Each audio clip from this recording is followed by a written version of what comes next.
Ayan, so magandang hapon po sa bawat isa. Ayan, kamusta po tayo? Ayan, alam ko po na nasa maayos na kalagayan po tayong lahat sapagkat ang Diyos po ang kasama po natin. Amen po? Ayan, so bago po tayo mag-start, tayo po ay manalangin. Ama, sa pangalan ng Lord, salamat Panginoon sa hapong ito. Dalangin namin, Lord, ang pagsama mo sa kalagitnaan namin, O Diyos. Sago mo po ako sa iyong banal na likuran. Tamang salita mo lamang ang lumabas sa aking mga labi, Panginoon. Salamat po, Ama.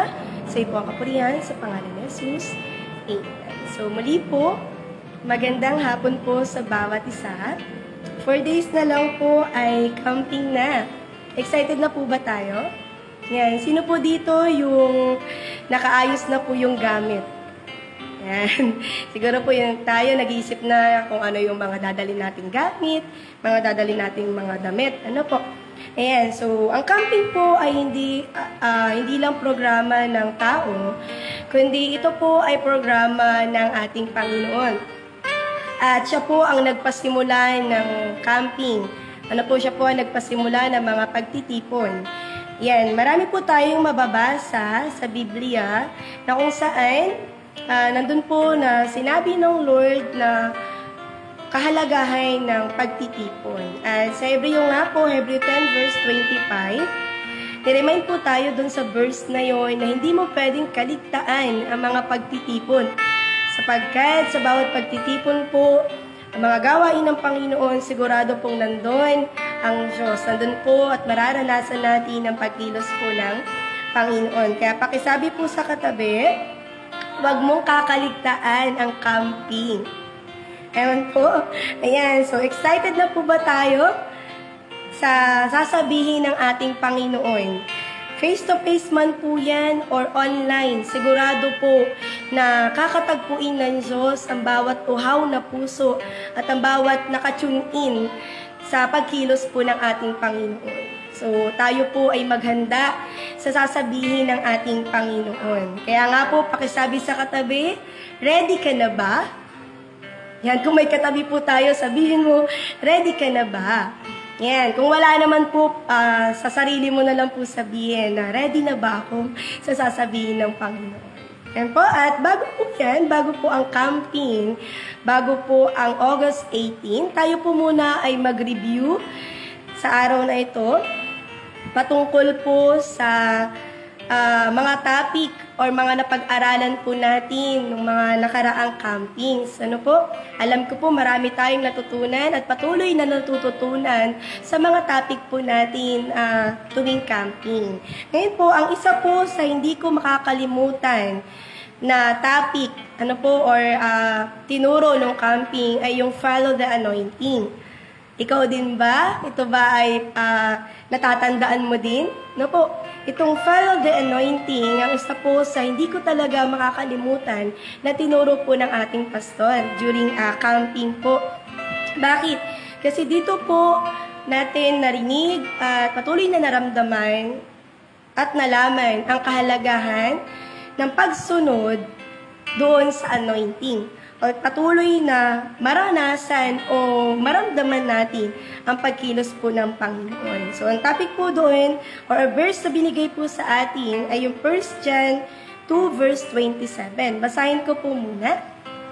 At kung may mga Bible po kayo, makikibuklat din po sa 1 John 2 verse 27. Sabi po dito, gayunpaman, ang Espiritu ay pinagkaloob na ni Kristo sa inyo, at habang ang Espiritu ay nanatili sa inyo, hindi ninyo kailangan turuan pa kayo ng iba. Ang Espiritu ang magtuturo sa inyo tungkol sa lahat ng bagay. Lahat ng itinuturo niya ay totoo at walang bahid ng kasinungalingan. At tulad ng itinuturo ng Espiritu, manatili kayo kay Kristo. So, napakaganda po ng verse. Ano po, ang sabi niya doon, sa pagsunod po natin sa anointing, ito pong anointing ang magtuturo sa atin ng mga bagay na hindi natin alam. At ang ganda po, sabi niya dito, hindi ka tuturuan ng anointing ng mali. Nako, hindi ka tuturuan ng anointing ng hindi tama. At ang sabi po dito, hindi ka ililigaw ng anointing. Kaya nga po, kung tayo po ay may kailangan pagdesisyonan, may kailangan tayong gawin, at bago natin gawin yung bagay na to, patuloy po tayong dumikit sa anointing. Patuloy po tayong magpa-anoint sa Panginoon. Patuloy mong ilagay yung sarili mo, expose mo yung sarili mo sa anointing ng Panginoon bago ka magdesisyon sa mga bagay-bagay. Bakit? Kasi sabi niya dito, hindi ka ililigaw ng anointing. So kung nalilito ka sa gagawin mong desisyon, kung nalilito ka sa pupuntahan mo kung anong gagawin mo, patuloy ka pong magpa-expose sa anointing ng Diyos. So, sabi niya po dito, kailangan mong sumunod sa anointing. Kailangan mong sundan. Kung nasan yung anointing, huwag kang magpapahuli. Puntahan mo. Kung nasaan yung anointing, dapat nandun ka din. Bakit? Kasi nga po, sabi niya dito, yung anointing ang magtuturo sa'yo ng tama. Yung anointing yung magbibigay sa'yo ng tamang desisyon para po sa bawat sitwasyon ng buhay po natin. Kaya nga po ngayong camping, patuloy po tayong dumalo. Face-to-face man po o online, huwag mo kakaligtaan. Bakit? Kasi may ituturo ang Diyos sa'yo. Hindi po magmimintis every camping. Siguro ilan naman po sa atin ang every camp. Nandun ka, ilang taon na ikaw nagka-camping.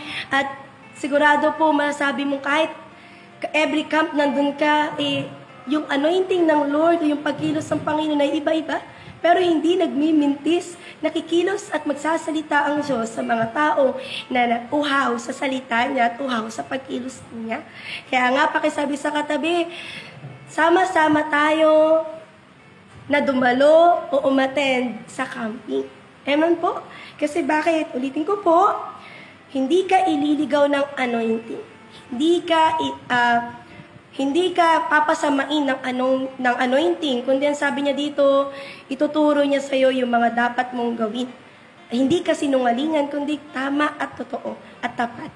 Amen po? Ang anointing ang magtuturo sa iyo ng mga bagay na hindi mo pa alam. So, kaya nga po, lahat po tayo ay may mga bagay tayong hindi pa alam. May mga bagay tayong katanungan. Kaya nga po, para malaman ko yung mga bagay na yon, tayo po ay patuloy na magpa-anoint sa ating Panginoon. So, wag po natin kakaligtaan ang bawat pagtitipon na ginagawa po sa ating simbahan. Amen po? So, meron din pong itinuro si Pastor Boy patungkol po sa 3 A. Yan, natatandaan din po ba natin to? Nang sabi niya po doon, kaya ka anointan, kaya mo mararanasan yung anointing kasi po dito sa 3 A. So, yung number 1 na A po, ay sabi niya po dito ay appointment. So, pakisabi po sa katabi, appointment. So, ano pong ibig sabihin nun? I-a-appoint ka ng Diyos, kaya mo mararanasan ang anointing ng Panginoon kasi maipapagawa ang Diyos sa'yo.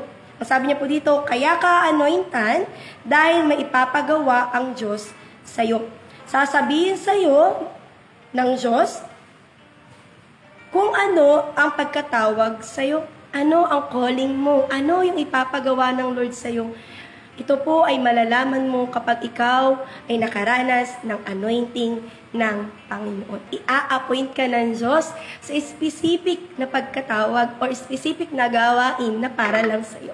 Kaya nga po, maganda at patuloy na tayo po ay magpa-anoint sa Panginoon sa pamagitan ng pagdalo ng gawain ng Diyos. At dito po sa camping, hayaan mo na puspusin po tayo ng Lord, anointan tayo ng Diyos kasi maipapagawa ang Lord sa'yo. Kaya nga po, every camping, di ba, ini-invite po tayo ng Lord, ng mga pastor po natin, ini-encourage tayo ng mga pastor natin na magtanong ka. Kasi, sasabihin ng Lord sa'yo kung ano yung mga bagay na ipapagawa ng Lord sa'yo. So, yun po yung number 1 na A. Sabi niya po doon, appointment. So, pangalawa po, at tinuro po ng ating pastor patungkol sa A, ay sabi niya po dito yung pangalawa ay ability. So, kung yung number 1, i-a-appoint ka ng Lord, sasabihin niya kung ano yung ipapagawa niya sa'yo. Ang number 2 naman po, bibigyan ka niya ng abilidad. Nandun yung ability. Bibigyan ka ng karunungan, bibigyan ka ng kalakasan ng Panginoon para magawa mo yung pinapagawa ng Lord sa'yo.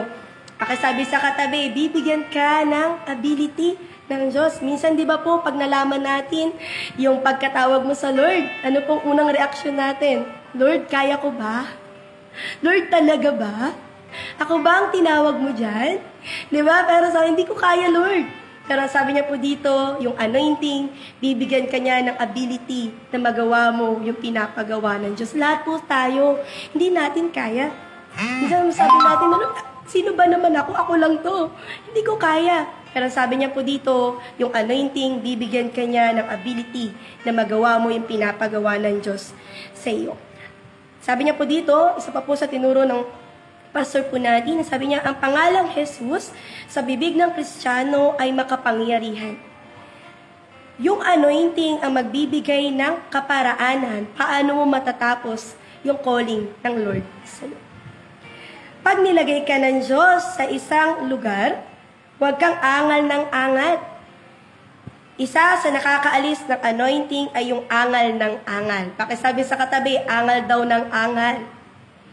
Ayan, sasabi niya dito, para hindi mawala yung anointing sa atin, patuloy po nating sundin yung mga pinapagawa po ng Panginoon. Yes, hindi po tayo perfecto.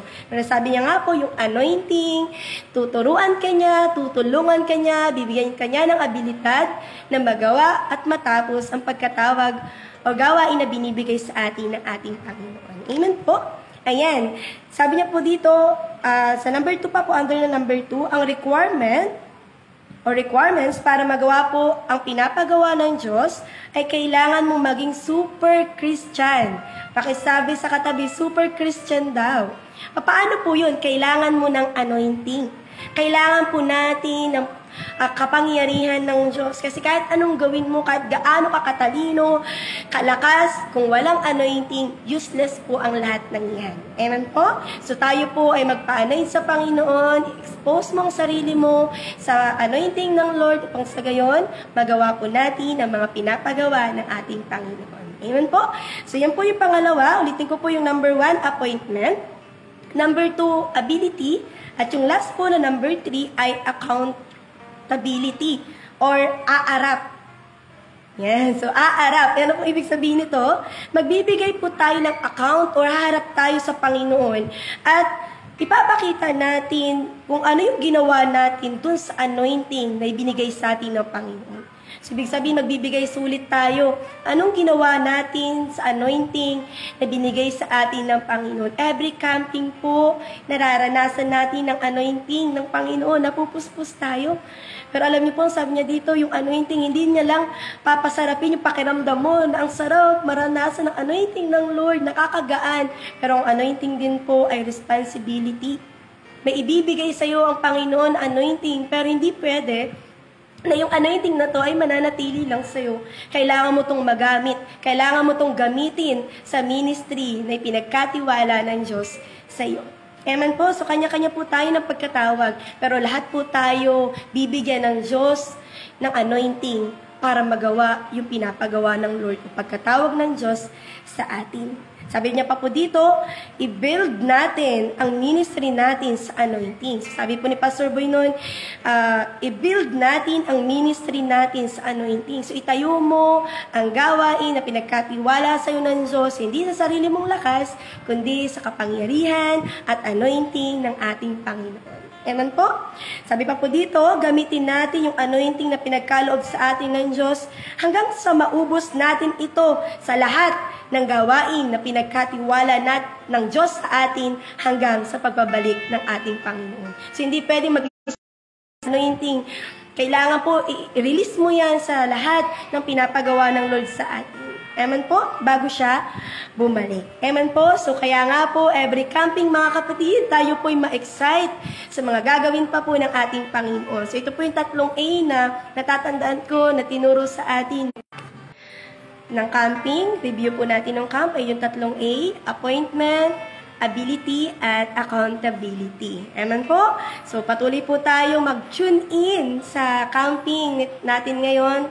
Face-to-face ko man or online, naniniwala po ko, nakakausapin tayo ng Panginoon kasi ang Lord po natin ay omnipresent. Nasa lahat ng dako na kung saan yung mga taong uhaw sa Kanya at gusto siyang maranasan, ay hindi po bibiguin ng Panginoon. Alala ko po, nung time na ako po yung mag-worker during 2017 po ng summer camp, alam ko po na hindi po madaling mag-worker. Kaya nga po bago mag-closing noon, yung camping, sabi ko, Lord, kailangan kong maranasan ang pagkilos mo. Kailangan kong maramdaman ang anointing mo, Panginoon. Bakit? Kasi Lord, kung hindi mo ako a-anointan, alam kong papatayin ako ng kaaway sa pag-worker ko. Alam ko na hindi ko kakayanin. Kaya kailangan ko ng anointing mo, Panginoon. Anointan mo kung hindi ako pumapayag na matapos yung camping na hindi ko mararamdaman yung sobrang lakas ng kapangyarihan mo. Kasi kailangan ko yun. At alam niyo po, bago mag-closing si Pastor Boy, nagpipray talaga ako. Sabi ko, Lord, hindi ako papayag. Kailangan mapag-pray ako ng mga pastor. Kailangan mapag-pray ako ni Pastor Boy. Hindi pwedeng hindi ako mapag-pray. Kasi lalapain ako ng kaaway sa pag-worker. First time ko po mag-worker nun. At sabi ko, Lord, naglalambing ako sa Panginoon, nagpupumilit ako sa Lord na, Lord, parang ako muna.